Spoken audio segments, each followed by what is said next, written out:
বন্ধুরা শুভরাত্রি। চলে আসলাম ধলগ্রাম বাজারে। আমি একজন মনি ঋষি, তো আমি রস খাইতে চাইলাম। তো আমাদেরই বাড়ির সাইডে বাড়ি দাদা ভাইয়ের, বল্লামক গ্রামে বাড়ি তার, আমাদের সুলতাননগর পাশাপাশি রাস্তার এপিট ওপিট বাড়ি। তো আমার দাদা ভাইয়ের কাছে আমি এক গ্লাস রস খেতে চাইলাম।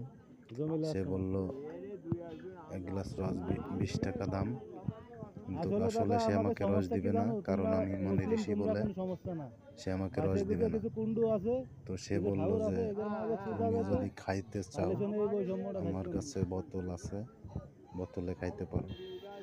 না দাদা, আমি রস খাবো না, দেখুন সমস্যা নাই। তো আমার কাছে বেচবে না বলেই 20 টাকা দাম চেয়েছে, আমি বুঝতে পেরেছি।